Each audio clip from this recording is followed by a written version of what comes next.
সারদার মৃত্যুতে ঠাকুরবাড়ির অন্দরমহলে একটি যুগের অবসান ঘটল।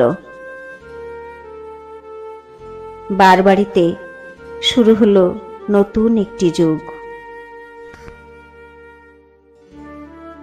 মাসখানেক পরে শোক কাটিয়ে উঠে সারদার ছেলেরা বাড়িতে বিদ্যুৎযান সমাগম ঘটিয়ে ফেললেন।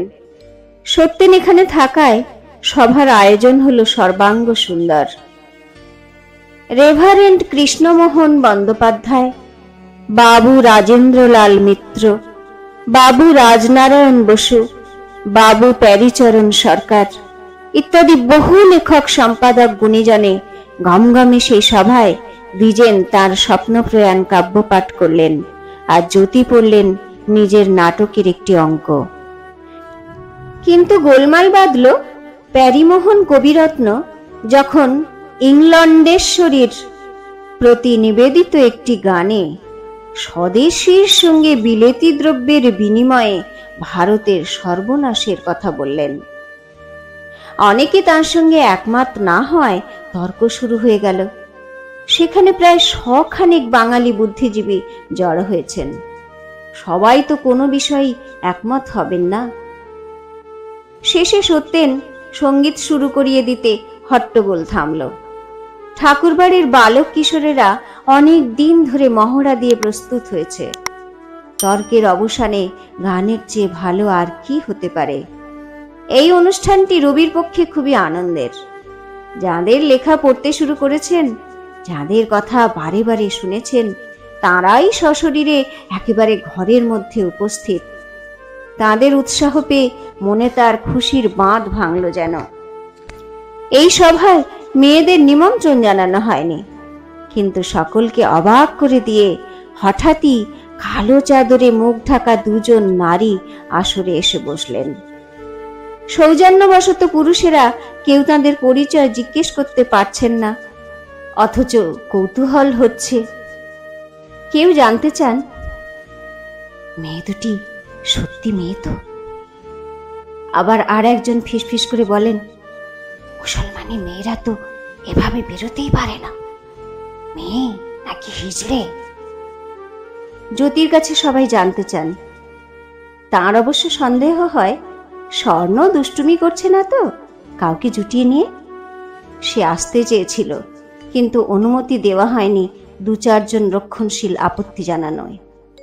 নিজেদের বাড়িতে প্রথমবার সমাগম করতে গিয়ে কোনো বাধা আসুক তা জ্যোতি চাইছিলেন না। পরের বার নিশ্চয়ই মেয়েরাও আসবে, কিন্তু এই মেয়ে দুটি কারা?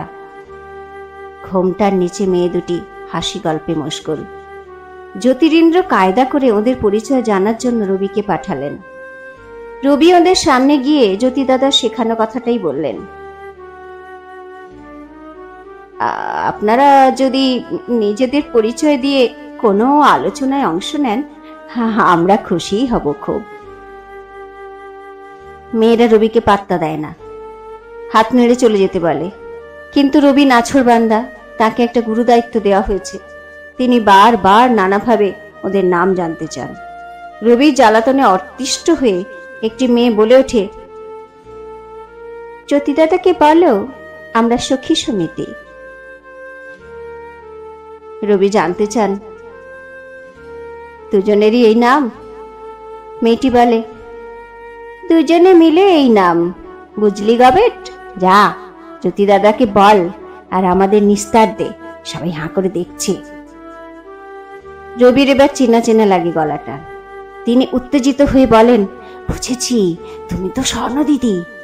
স্বর্ণ তাড়াতাড়ি রবির মুখে হাত চাপা দিয়ে বলেন, চুপ চুপ। তাহলে বলো, তোমার সঙ্গে উনি কে? রবি ছাড়ার পাত্র নয়, না বললে চিৎকার করব, সবাইকে বলে দেব তোমরা লুকিয়ে লুকিয়ে এসেছ। আরে আমি রূপা।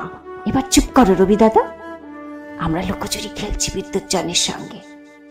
সখী সমিতিকে ঘোমটার মধ্যে হেসে গড়াগড়ি খেতে দেখে এবার রবিও হাসতে থাকেন। তিনিও যেন ওদের লুকোচুরি খেলার সঙ্গী হয়ে যান। উৎসুক 2-1 প্রশ্ন করলে রবি বলেন, সে একটা গুচ্ছ কথা, সবাইকে বলা বারণ। শুধু জ্যোতি দাদাকে বলা যাবে। উৎসবের শেষে খাওয়া দাওয়াটি অতি চমৎকার হলেও সবাই মনে একটা প্রশ্ন নিয়ে ফিরে গেলেন। রহস্যটা জানা হলো না, কিন্তু জানতেই হবে মেয়ে দুটিকে। সভা যখন ভঙ্গ হলো, দেবেন্দ্রনাথ তখন অনেক দূরের এক পাহাড় চূড়ায় সূর্যাস্ত দেখছেন।